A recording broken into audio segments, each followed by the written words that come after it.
Julien Carvalho, vous êtes officiellement informé d'une action en justice intentée par Robert Carvalho, revendiquant 50% des droits sur la société Carvalho Tech Solutions. L'huissier de justice m'a remis les documents avec le même détachement que celui qui livre une pizza. Ma secrétaire, Jennifer, observait depuis la porte de mon bureau au 32e étage, bouche bée, tandis que je feuilletais les pages qui allaient bouleverser mon lundi. Robert Carvalho. Mon père. L'homme qui m'avait jeté à la rue à l'âge de 17 ans parce que je refusais de suivre les traces de la famille dans le bâtiment. Aujourd'hui, 20 ans plus tard, il voulait la moitié de l'entreprise technologique que j'avais construite à partir de rien. Je m'appelle Julien Carvalho et, à 37 ans, je viens de découvrir que le sang du même sang peut être plus toxique que n'importe quel ennemi. Il affirmait dans le procès que l'entreprise utilisait le nom de famille, que j'avais été formé sous sa direction pendant mon adolescence et qu'il avait droit à une participation aux bénéfices en tant que partenaire fondateur par lignée familiale. Son audace était impressionnante. Le même homme qui m'avait crié « Si tu ne veux pas construire des immeubles, alors construis ta vie loin d'ici », voulait maintenant s'attribuer le mérite de la vie que j'avais construite après qu'il m'ait expulsé. Je me souviens de la pluie glaciale de Chicago cette nuit de décembre où j'ai quitté la maison avec pour seul bagage un sac à dos et la détermination de lui prouver qu'il avait tort. J'ai dormi sur un banc dans une station de métro, tremblant non seulement de froid, mais aussi de rage. Une rage qui m'a tenu chaud pendant les premiers mois dans la rue. Jennifer s'est approchée prudemment. « Monsieur Carvalho, que faisons-nous avec ça ?» J'ai souri pour la première fois en 10 minutes. « Rien pour l'instant, Jen. Laisse-le croire qu'il m'a pris au dépourvu. » Ce que mon père ignorait, c'est que je surveillais les finances de son entreprise depuis des mois. Non par curiosité familiale, mais parce que des rumeurs sur des problèmes chez Carvalho Construction étaient parvenues à mes oreilles par l'intermédiaire de contacts dans le secteur immobilier. Et quand quelqu'un qui vous a chassé de chez vous réapparaît après 2 décennies pour vous demander de l'argent, vous vous méfiez naturellement. J'ai pris mon téléphone et j'ai appelé David Morrison, mon avocat. « Dave, je viens de recevoir une visite très intéressante. J'ai besoin que tu analyses quelques documents et, surtout, que tu commences à enquêter sur la situation financière de Carvalho Construction. » Tout en expliquant la situation, j'ai regardé par la fenêtre panoramique la ville qui m'avait accueilli alors que personne d'autre ne l'avait fait. Chicago m'a appris que la survie ne dépend pas de ce dont on hérite, mais de ce que l'on construit de ses propres mains. Pendant des années, j'ai passé des nuits blanches à programmer dans des cafés ouverts 24 heures sur 24, écrivant le code qui allait devenir la base de solutions technologiques pour les petites entreprises. Chaque ligne de code était une déclaration silencieuse. Je n'avais pas besoin de son empire pour construire le mien. Il revenait maintenant, non pas en tant que père repentant, mais en tant que prédateur financier. Si vous aimez cette histoire de revirement familial, n'oubliez pas de vous abonner à la chaîne pour découvrir comment cette guerre judiciaire va se terminer. Car l'homme qui m'avait appris que la famille ne pardonne pas les échecs était sur le point de découvrir que j'étais devenu très doué pour ne pas pardonner les trahisons. Robert Carvalho a toujours été un homme qui jugeait la valeur des gens en fonction de leur utilité pour ses affaires. À 55 ans, il dirigeait Carvalho Construction avec la même froideur militaire qu'il utilisait pour éduquer ses enfants. Pour lui, la famille était une hiérarchie, et la hiérarchie signifiait une obéissance absolue. Je me souviens parfaitement de cette nuit de décembre où j'ai eu 17 ans. Il avait préparé un dîner spécial, non pas pour fêter mon anniversaire, mais pour m'annoncer mon avenir. « Julien, demain, tu commences comme stagiaire sur le chantier de Maple Street. Dans 5 ans, tu superviseras des équipes. Dans 10 ans, tu seras mon associé officiel. » J'ai dégluti. « Papa, je veux étudier la programmation. La technologie, c'est l'avenir. » Sa fourchette s'est arrêtée en l'air. Le silence dans la salle à manger est devenu lourd comme du béton. La technologie. Il a prononcé ce mot comme s'il s'agissait d'une maladie. « Julien, nous construisons des bâtiments qui durent 100 ans. Tu veux gâcher ta vie avec des codes qui seront obsolètes dans 5 ans ?» Ma mère, Patricia, est restée silencieuse, comme elle le faisait toujours quand il passait en mode contrôleur. Mon frère aîné, Marcus, a simplement hoché la tête, déjà résigné à son rôle d'héritier obéissant. « Ce n'est pas du gaspillage, papa. C'est de l'évolution. » C'est alors qu'il a explosé. Une évolution.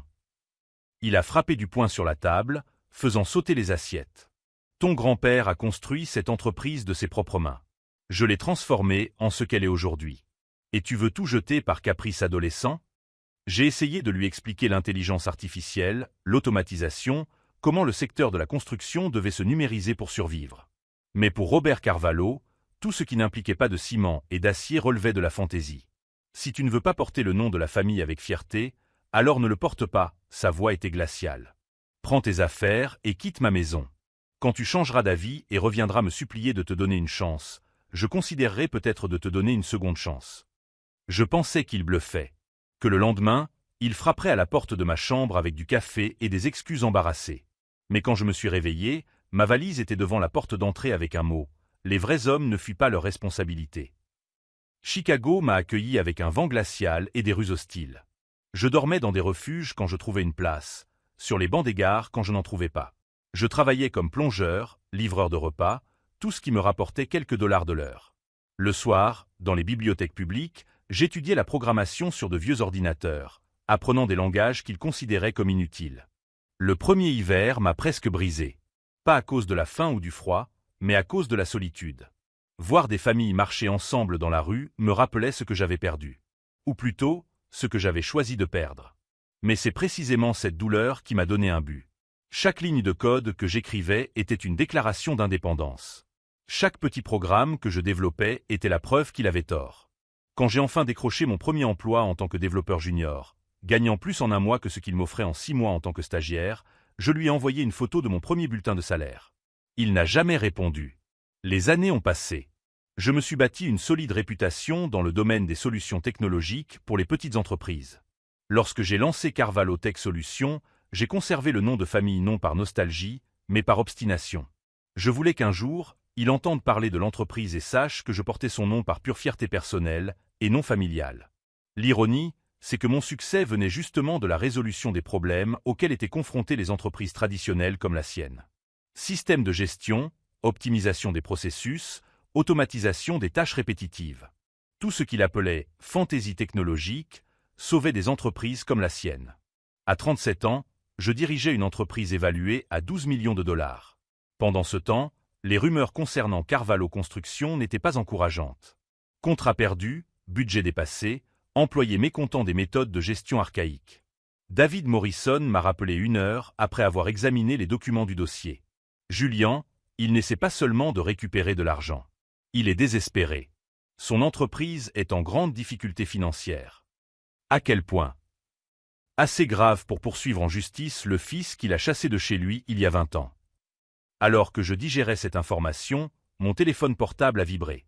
Un message provenant d'un numéro inconnu: « Julian, c'est Patricia, ta mère. Ton père ne sait pas que je t'envoie ce message. Peut-on discuter ?»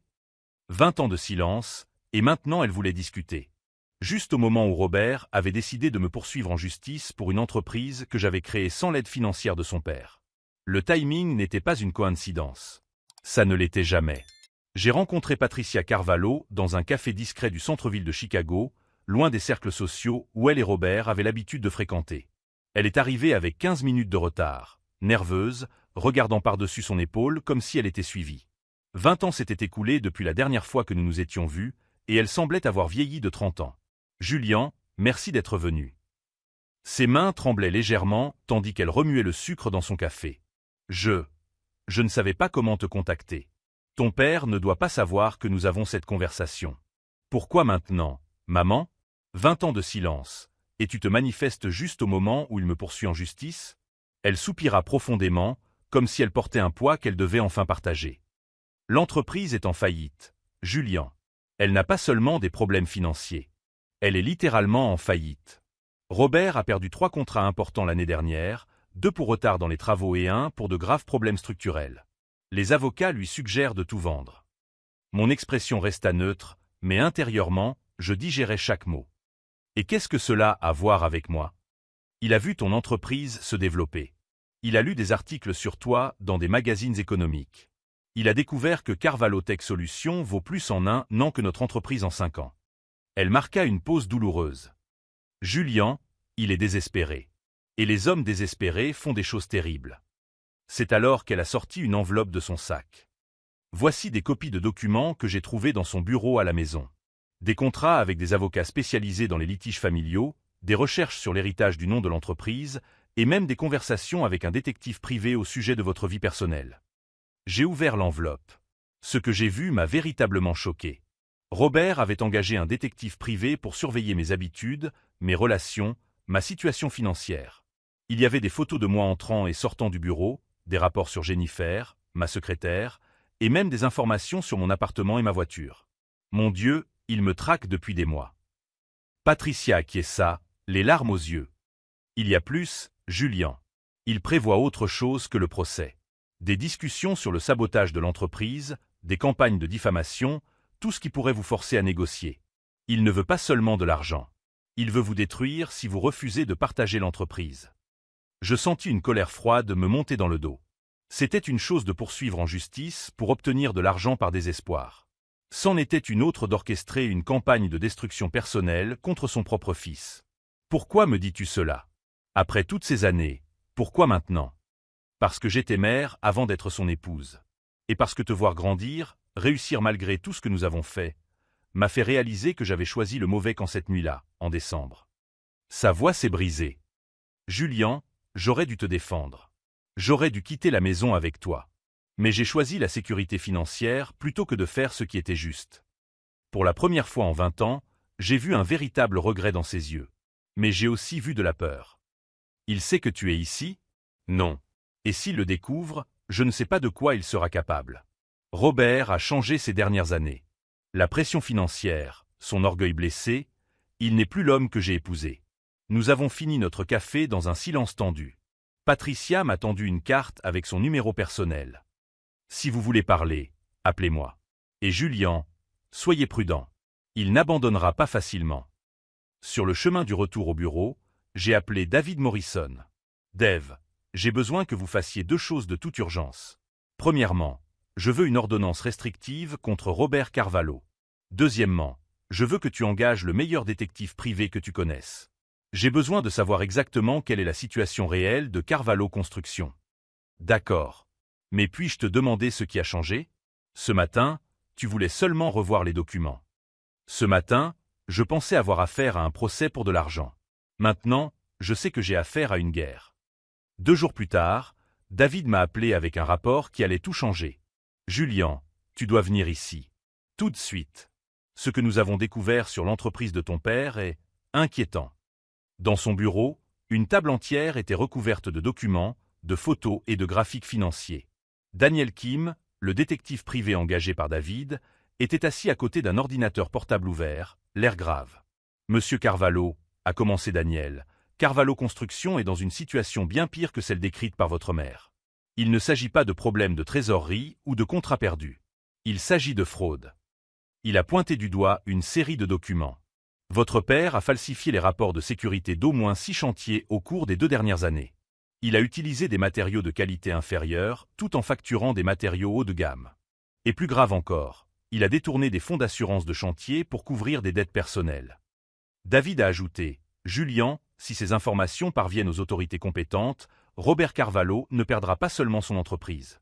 Il ira en prison. » Je regardais tous ces documents, chacun représentant non seulement des crimes financiers, mais aussi des personnes qui avaient fait confiance à des constructions potentiellement dangereuses, des familles qui avaient investi leurs économies dans des projets frauduleux. Il y a plus, poursuivit Daniel. Il ne vous poursuit pas seulement par désespoir financier. Il anticipe une enquête fédérale qui peut commencer à tout moment. S'il obtient l'accès légal à votre entreprise, il peut transférer des actifs, cacher de l'argent, créer une structure de protection. En d'autres termes, résuma David, il ne veut pas partager votre entreprise.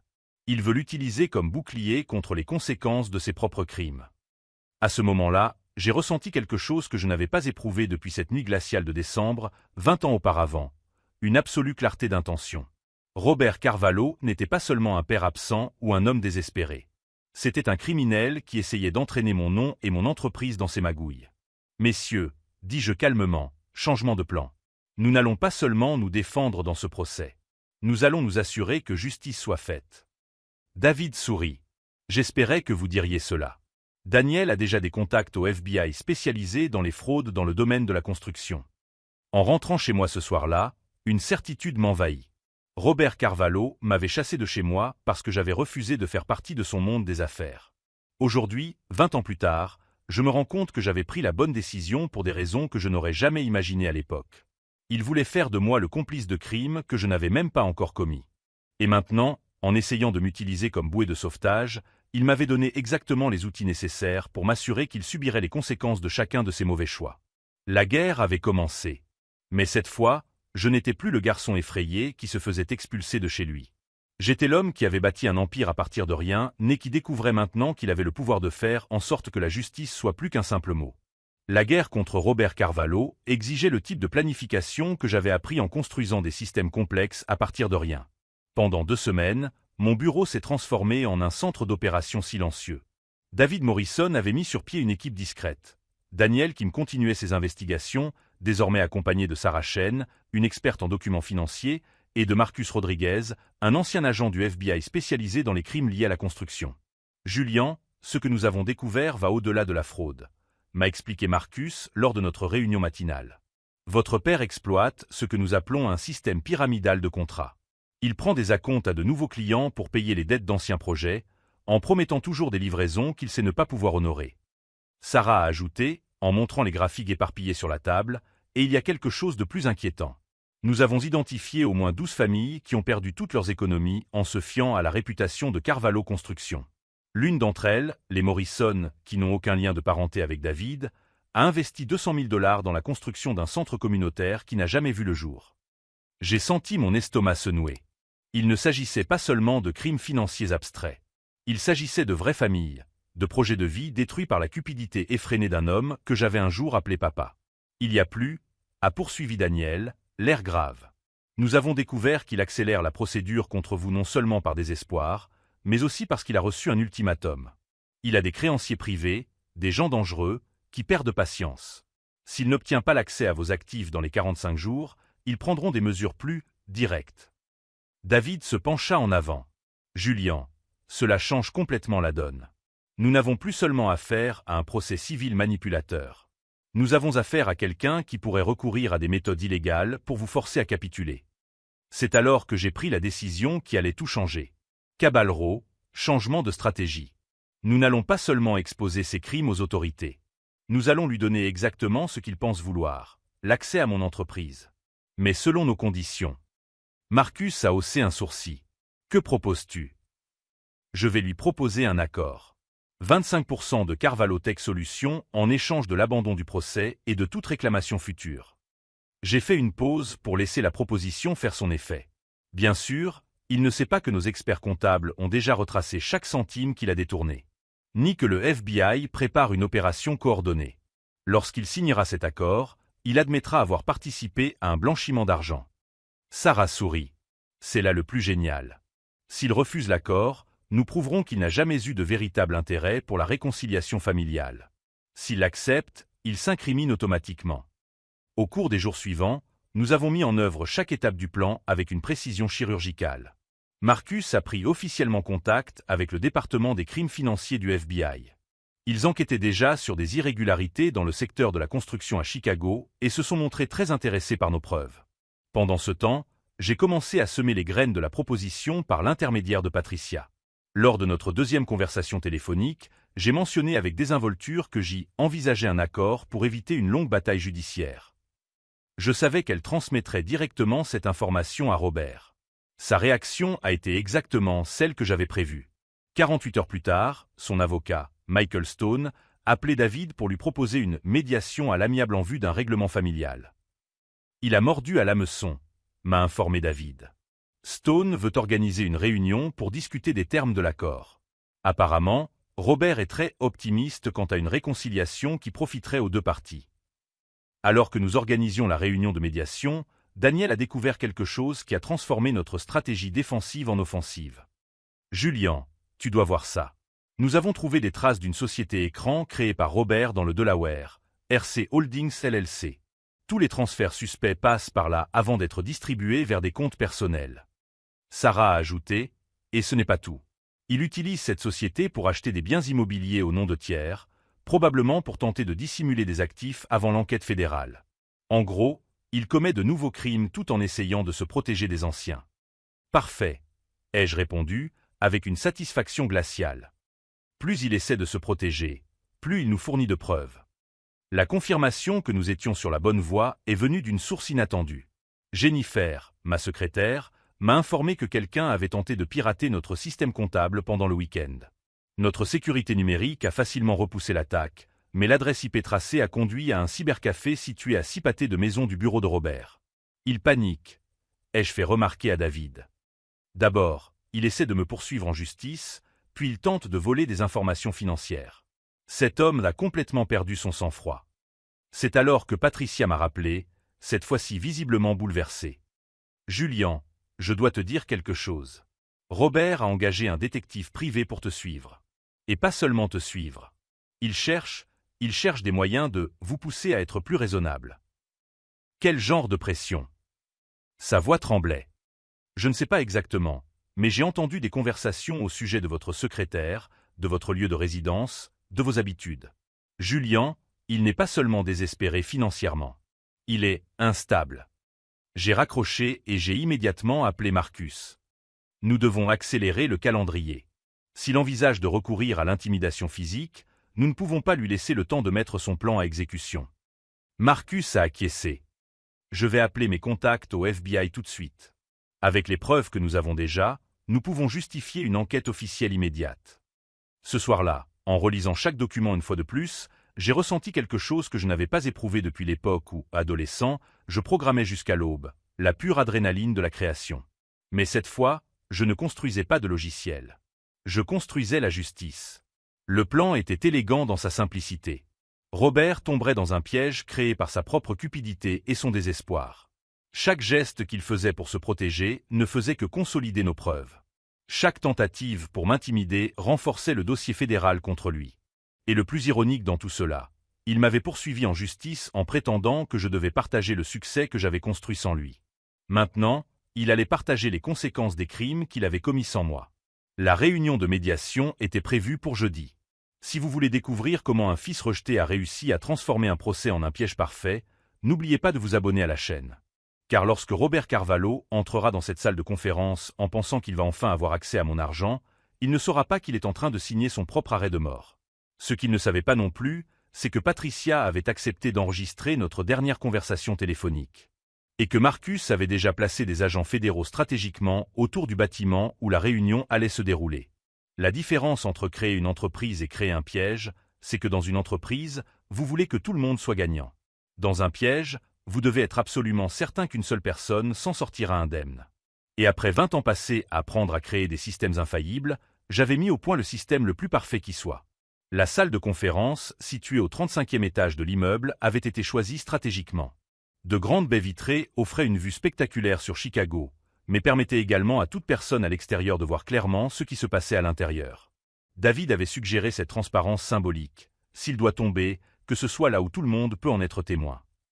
Robert Carvalho est arrivé ponctuellement à 2 heures de l'après-midi, accompagné de Michael Stone, son avocat, et de 2 autres hommes que je n'ai pas immédiatement reconnus. Son costume était impeccable, son attitude confiante, et il arborait le même sourire manipulateur que je me rappelais de son adolescence. Il croyait sincèrement qu'il était sur le point d'obtenir la moitié de mon entreprise. Julian. Sa voix était empreinte d'une fausse chaleur qui me donnait physiquement la nausée. Mon fils, quel plaisir de te revoir après toutes ces années. Je suis resté assis, sans lui rendre son salut. Robert. Allons droit au but. Il a légèrement froncé les sourcils. Pendant 20 ans, il avait imaginé comment serait notre retrouvaille, et clairement, cela ne se passait pas comme prévu. Bien sûr, bien sûr. Michael, présentez les conditions dont nous avons discuté. Stone ouvrit un dossier et commença à lire un document qui m'offrait essentiellement 25% de Carvalho Tech Solutions en échange du retrait de la plainte. C'était exactement ce à quoi nous nous attendions. C'est généreux, commentai-je calmement. Mais j'ai quelques conditions à poser. Robert se pencha en avant, confiant. Je vous écoute. Première condition, une transparence financière totale. Je veux avoir accès à tous les livres comptables de Carvalho Construction des 5 dernières années. Je fis une pause, observant son expression changer subtilement. Deuxième condition, un audit indépendant de tous les projets actifs et clôturés au cours de la même période. C'est inutile, intervint rapidement Stone. Cet accord ne concerne pas l'entreprise de Monsieur Robert. Ah, mais si, il la concerne, répondit David en ouvrant son propre dossier. Étant donné que l'allégation principale du procès concerne le droit familial sur l'utilisation du nom de famille de l'entreprise, nous devons établir la légitimité et l'intégrité de l'entreprise d'origine qui soutient cette revendication. Je vis Robert déglutir.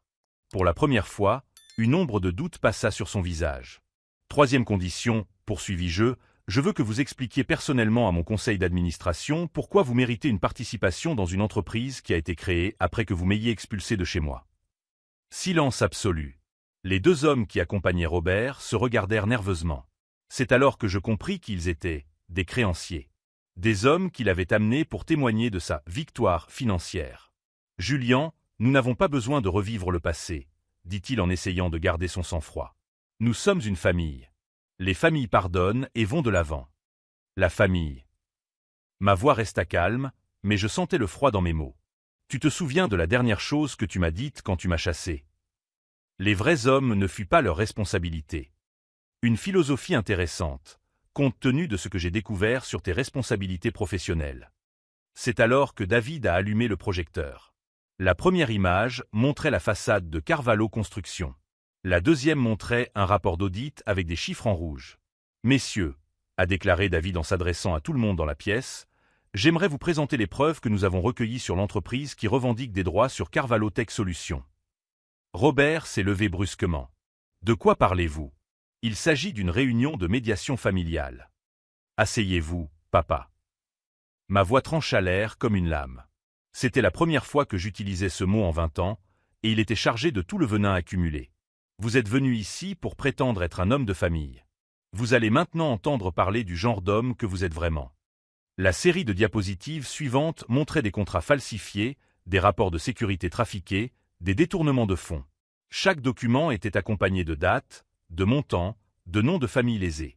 Les Morrison ont investi leurs économies de retraite dans un centre communautaire qui n'a jamais été construit, ai-je raconté pendant que les images défilaient. Les Williams ont payé d'avance pour des rénovations structurelles qui ont été réalisées avec des matériaux de qualité inférieure. La famille Chen a perdu 120 000 $ dans un projet immobilier que vous saviez dès le départ ne pas pouvoir mener à bien.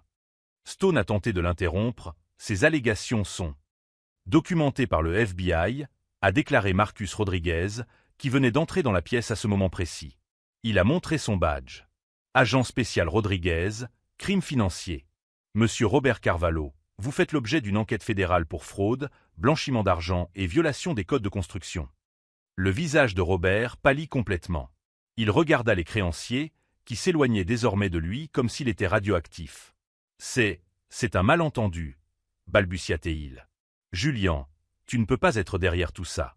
Tu es mon fils. » « Votre fils. » Je me levai lentement. « Votre fils est mort sous la pluie il y a 20 ans, lorsque vous l'avez jeté à la rue pour avoir des principes. L'homme qui se tient devant vous est quelqu'un que vous n'avez jamais connu et que vous n'avez jamais mérité de connaître. » Marcus poursuivit. « Monsieur Carvalho, vous avez le droit de garder le silence.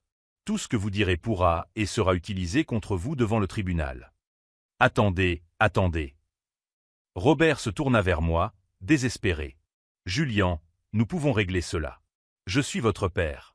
Vous ne pouvez pas me faire ça. »« Je ne peux pas. » Je souris pour la première fois depuis qu'il était entré dans la pièce. « Vous m'avez appris que les vrais hommes assument leurs responsabilités. Je vous aide simplement à être un vrai homme. » C'est alors que Daniel Kim entra, portant une boîte contenant des preuves. « Agent Rodriguez, nous avons trouvé d'autres documents dans son bureau. La société Fantôme RC Holdings a effectué des transactions avec au moins 15 autres sociétés suspectes dans 3 États. » Robert s'effondra sur sa chaise, la réalité finissant par avoir raison de son arrogance. « Comment avez-vous découvert cela? »« Patricia m'a parlé de votre situation, » répondis-je simplement. « Et lorsqu'une mère décide enfin de protéger son fils plutôt que son mari criminel, elle devient une source d'information très fiable. » Ses yeux s'écarquillèrent. « Patricia? Elle ne ferait pas ça. » Marcus sortit un enregistreur numérique de sa poche. « En fait, elle a enregistré vos conversations sur le sabotage d'entreprise et l'intimidation. Elle a également fourni l'accès à vos ordinateurs personnels et à vos dossiers domestiques. Il y a 20 ans, lui dis-je pendant que Marcus préparait les menottes, vous m'avez dit que j'étais un raté parce que j'avais choisi la technologie plutôt que la construction. Aujourd'hui, mon entreprise vaut 12 millions de $, tandis que la vôtre fait l'objet d'une enquête pour des crimes fédéraux.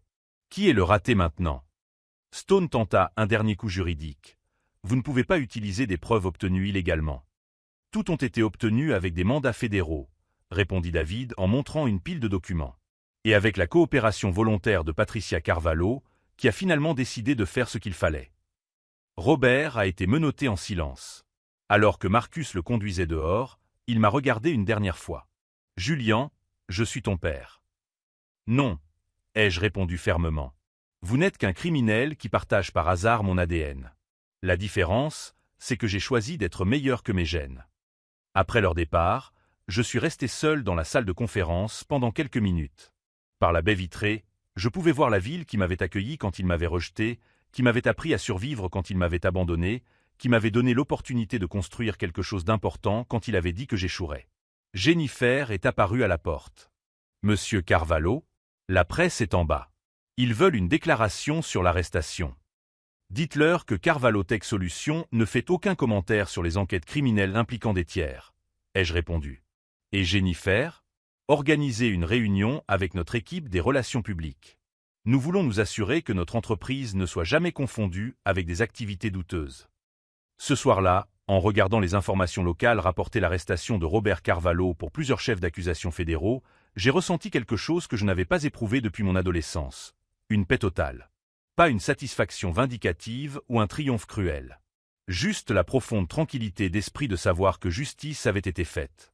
Patricia m'a appelé plus tard. « Julian, merci de m'avoir donné le courage de faire ce qui était juste. Merci d'avoir enfin choisi d'être mère. » ai-je répondu. Et pour la première fois en 2 décennies, ce mot ne m'a pas fait souffrir. L'homme qui m'avait appris que la famille signifiait une loyauté aveugle venait de découvrir que la vraie famille signifiait faire ce qui était juste, même quand cela faisait mal. Surtout quand ça fait mal. 6 mois après l'arrestation de Robert Carvalho, Chicago me semblait être une ville complètement différente. Non pas parce qu'elle avait changé, mais parce que je pouvais enfin marcher dans ces rues sans porter le poids de 20 ans de rejet familial sur mes épaules. La matinée était claire lorsque j'ai reçu l'appel de Marcus Rodriguez avec les dernières nouvelles concernant l'affaire. Julian, Robert Carvalho, a été condamné aujourd'hui. 15 ans de prison fédérale, remboursement de 2 600 000 $ aux victimes des confiscations de tous les actifs restants de Carvalho Construction. Sa voix trahissait une satisfaction professionnelle. Le juge a déclaré qu'il avait rarement vu un cas aussi flagrant d'abus systématique de la confiance publique. Je fermais les yeux, savourant ce moment. 15 ans. Il aurait 72 ans à sa sortie de prison, en supposant qu'il fasse preuve de bonne conduite. Une vie entière de travail malhonnête qui avait définitivement anéanti tout l'héritage qu'il avait tenté de construire. Et ce n'est pas tout, a poursuivi Marcus. Patricia Carvalho a obtenu l'immunité totale en échange de son témoignage. Elle a également demandé le divorce et coopère pleinement à la liquidation des actifs afin d'indemniser les victimes. Patricia. Ma mère qui a enfin trouvé le courage d'être une vraie mère à 63 ans. Nous discutons désormais chaque semaine, essayant de reconstruire une relation qui aurait dû exister depuis des décennies. Ce n'était pas facile. 20 ans de silence ne s'effacent pas en quelques conversations téléphoniques, mais c'était réel. Merci, Marcus. Pour tout. Ce fut un plaisir, Julian. Et honnêtement, des affaires comme celle-ci me rappellent pourquoi j'ai rejoint le FBI. La vraie justice. J'ai raccroché et j'ai regardé autour de moi dans mon bureau. La vue panoramique de Chicago s'étendait jusqu'à l'horizon, mais mon attention était concentrée sur les photos posées sur la table. L'une d'elles montrait l'équipe de Carvalho Tech Solutions lors de la dernière cérémonie de remise des prix de l'entreprise. Une autre montrait Patricia et moi en train de déjeuner ensemble pour la première fois depuis 2 décennies. Et la plus récente, moi remettant un chèque de 100 000 $ à la famille Morrison, les premiers bénéficiaires du fonds d'indemnisation que j'avais créé pour les victimes des crimes de Robert. Jennifer apparut à la porte avec une tasse de café et un sourire. Monsieur Carvalho, d'autres lettres de remerciement des familles bénéficiaires du fonds sont arrivées. Et une surprise vous attend à la réception. Quel genre de surprise? Le genre qui vous fera sourire. Je suis descendu à la réception et j'ai trouvé Daniel Kim, notre enquêteur, accompagné d'une femme d'une 50aine d'années et d'un homme plus jeune. La femme m'a salué, les larmes aux yeux. Monsieur Carvalho, je suis Margaret Morrison. Voici ma famille. Elle a fait signe au jeune homme à côté d'elle. Mon fils, David, qui a perdu l'opportunité d'aller à l'université lorsque Robert Carvalho a volé nos 200 000 $. David s'est approché et m'a tendu la main. Monsieur Carvalho, grâce au fonds que vous avez créé, j'ai obtenu une place à l'université Northwestern. Je vais étudier l'ingénierie. Mon rêve était de construire des bâtiments qui aident vraiment les gens, pas qui leur nuisent. J'ai senti quelque chose bouger dans ma poitrine. David, tu sais que tu n'as pas à me remercier, n'est-ce pas? L'argent qui vous a été volé vous appartenait de droit. Ce n'est pas seulement l'argent, a interrompu Margaret. C'est ce que vous avez fait pour toutes les familles. 15 familles ont récupéré leurs économies. 42 travailleurs ont reçu leur salaire en retard. Vous avez transformé ces crimes en quelque chose qui a sauvé des vies. Après leur départ, je suis retourné à mon bureau, pensif. Jennifer m'a intercepté dans l'ascenseur. Il y a autre chose, monsieur. Une lettre spéciale est arrivée aujourd'hui. Elle vient de la prison fédérale. Mon estomac s'est noué. Une lettre de Robert. Pendant 6 mois, nous n'avons eu aucun contact. Une partie de moi s'attendait à ce qu'il tente une sorte d'appel émotionnel ou de demande de pardon. J'ai ouvert l'enveloppe avec précaution. Julian, je ne m'attends pas à ce que tu lises cette lettre, encore moins à ce que tu y répondes. Je sais que je ne mérite ni ton temps ni ton attention. Mais j'ai besoin de dire certaines choses, peut-être plus pour moi que pour toi. Au cours des 6 derniers mois, j'ai eu beaucoup de temps pour réfléchir à ce que j'ai fait. Pas seulement aux crimes pour lesquels j'ai été condamné, mais à ce que je t'ai fait cette nuit de décembre, il y a 20 ans. Un psychologue de la prison m'a aidé à comprendre quelque chose que je n'ai jamais voulu admettre. Je t'ai chassé de la maison non pas parce que tu as refusé de suivre mes affaires, mais parce que tu as eu le courage d'avoir des principes alors que j'avais déjà perdu les miens. Te voir grandir, construire une entreprise honnête, devenir l'homme que j'aurais dû être, cela mentait. Au lieu d'être fier, j'avais honte. Et les hommes honteux font des choses terribles pour justifier leurs propres échecs. Je ne demande pas pardon. Je ne le mérite pas. Je reconnais simplement que le fils que j'ai rejeté est devenu l'homme que je n'ai jamais réussi à être. Ce n'est pas une tentative de réconciliation. C'est juste un père qui admet enfin que son fils a toujours été meilleur que lui. Utilise ta force pour aider les autres comme je n'ai jamais pu t'aider. Robert. J'ai plié la lettre lentement. Je n'ai ressenti ni colère ni satisfaction. Seulement une profonde tristesse pour toutes les occasions manquées, pour toutes les années qui auraient pu être différentes s'il avait choisi d'être honnête bien plus tôt. 3 semaines plus tard, Patricia m'a appelé avec une proposition inattendue. Julian, je me disais, pourquoi ne pas transformer l'ancien siège de Carvalho Construction en quelque chose d'utile? Le bâtiment va être vendu aux enchères pour rembourser des dettes. Tu pourrais l'acheter et en faire quelque chose de significatif. L'idée m'a intrigué. J'ai acheté le bâtiment aux enchères pour un tiers de sa valeur marchande. 6 mois plus tard, l'ancien siège de Carvalho Construction était devenu le siège de la Fondation Reconstruire. Une organisation dédiée à aider les jeunes entrepreneurs rejetés par leur famille à transformer leurs idées en entreprises durables. Le premier bénéficiaire fut Jake Thompson, un garçon de 17 ans expulsé de chez lui par ses parents parce qu'il voulait étudier la programmation plutôt que de reprendre l'atelier mécanique familial. Une histoire bien connue. Je lui ai offert non seulement une bourse d'études, mais aussi un stage rémunéré chez Carvalho Tech Solutions. « Pourquoi faites-vous cela pour moi ?» m'a demandé Jake lors de notre premier déjeuner de travail. « Parce que quelqu'un aurait dû le faire pour moi quand j'avais votre âge, » ai-je répondu. Et parce que transformer la douleur en objectif est la seule vengeance qui en vaut vraiment la peine. À l'occasion du premier anniversaire de la condamnation de Robert, j'ai organisé un événement à la Fondation Reconstruire. 50 familles qui avaient été victimes de ces crimes étaient présentes, ainsi que 15 jeunes entrepreneurs qui avaient désormais leur propre entreprise. Patricia était là, travaillant comme bénévole, mettant enfin son expérience en comptabilité à profit pour quelque chose de constructif. David Morrison, le jeune homme qui voulait étudier l'ingénierie, s'est approché pendant la réception. « Monsieur Carvalho, j'ai obtenu mon diplôme avec mention très bien. Et j'ai une proposition à vous faire. Je vous écoute. Je veux créer une entreprise de construction qui fait les choses comme il faut. En utilisant la technologie pour garantir une transparence totale, des matériaux durables et des processus qui protègent à la fois les travailleurs et les clients. Ce serait comme combiner votre expertise en technologie avec ma passion pour la construction. » Je souris. David, cela ressemble à l'avenir dont l'industrie de la construction a besoin. 6 mois plus tard, Morrison Carvalho Construction a construit son premier bâtiment, un complexe résidentiel pour les familles à faible revenu à Chicago, en utilisant la technologie blockchain pour garantir une transparence totale à chaque étape de la construction. Chaque appartement coûtait exactement le prix prévu, a été livré à la date promise et répondait à des normes de durabilité supérieures aux exigences fédérales. Robert avait utilisé la construction pour s'enrichir aux dépens des plus démunis. Nous avons utilisé la construction pour donner de la dignité à ceux qui en avaient le plus besoin. Lors de l'inauguration du complexe immobilier, j'ai rencontré Patricia qui regardait les familles emménager dans leur nouvelle maison. Des larmes coulaient sur son visage. « Julian, ton père. Robert. Il a reçu l'autorisation de regarder la cérémonie à la télévision depuis la prison. Son avocat m'a appelé pour me dire qu'il avait spécifiquement demandé à voir ce que tu avais construit. Et qu'a-t-il dit? Qu'il comprenait enfin la différence entre hériter d'une entreprise et construire un héritage. 5 ans après cette réunion de médiation qui a tout changé, Carvalho Tech Solutions avait triplé sa taille. La Fondation Reconstruire avait aidé 200 jeunes entrepreneurs, et Morrison Carvalho Construction était devenue une référence nationale en matière de construction durable et transparente. Patricia s'est remariée avec un professeur d'histoire à la retraite, qui la traite avec le respect dont elle a été privée pendant des décennies. Jake Thompson, ce garçon de 17 ans que j'ai aidé, dirige désormais le département de développement de mon entreprise.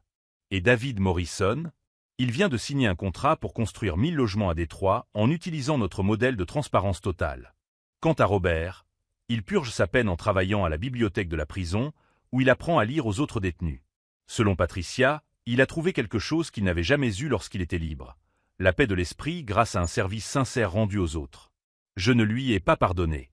Le pardon implique que ce qu'il a fait était acceptable dans certaines circonstances, et ce n'était pas le cas. Mais j'ai réussi à transformer la douleur qu'il m'a causée en carburant pour créer quelque chose de plus grand que ce que nous n'aurions jamais imaginé possible. La semaine dernière, alors que nous examinions notre stratégie d'expansion pour l'année prochaine, Jennifer m'a apporté un magazine dans lequel Carvalho Tech Solutions avait été classé parmi les entreprises les plus éthiques d'Amérique. Sur la photo, j'étais aux côtés de l'équipe de Morrison Carvalho Construction, tous souriants devant notre 10e projet immobilier. Le titre disait « De l'abandon à l'impact ». Comment Julian Carvalho a transformé le rejet familial en un empire de justice sociale. Si vous êtes arrivé jusqu'ici dans ce voyage de transformation et de justice, si cette histoire a touché votre cœur et vous a inspiré à croire qu'il est possible de transformer les pires expériences en force pour le bien, n'oubliez pas de vous abonner à la chaîne Twist et Revenge. Nous avons des centaines d'histoires similaires de personnes qui ont refusé d'être définies par les pires actions des autres et qui ont choisi de construire un héritage significatif plutôt que de simplement accumuler des richesses. Car en fin de compte, la véritable vengeance n'est pas de détruire ceux qui vous ont fait du mal. C'est de construire quelque chose de si significatif, de si impactant, de si durable, que votre vie devient la preuve vivante qu'ils se sont trompés sur vous depuis le début. Robert Carvalho a essayé de m'enseigner que la famille signifie obéissance aveugle. Au lieu de cela, j'ai appris que la vraie famille signifie se soutenir mutuellement pour devenir la meilleure version de soi-même. Il a essayé de me convaincre que la tradition signifie répéter les erreurs du passé. J'ai découvert que la vraie tradition signifie honorer le meilleur de ce qui a été fait auparavant tout en construisant quelque chose d'encore meilleur pour ceux qui viendront après. Il voulait que je sois le prolongement de son entreprise. Au lieu de cela, je suis devenu l'architecte des changements qu'il n'a jamais eu le courage de mettre en œuvre. La dernière fois que j'ai entendu parler de Robert Carvalho, il était toujours en prison fédérale, mais il était devenu le mentor d'autres détenus dans le cadre de programmes de réinsertion. Et moi? Eh bien, je signais les documents d'ouverture de notre 20e succursale internationale de la Fondation Reconstruire, celle-ci à Sao Paulo, au Brésil, dédiée aux jeunes entrepreneurs latino-américains rejetés par leur famille. L'homme qui m'avait dit que je serais un échec a fini par inspirer le plus grand succès de ma vie. Et cela, mes amis, c'est ce que j'appelle une justice poétique parfaite.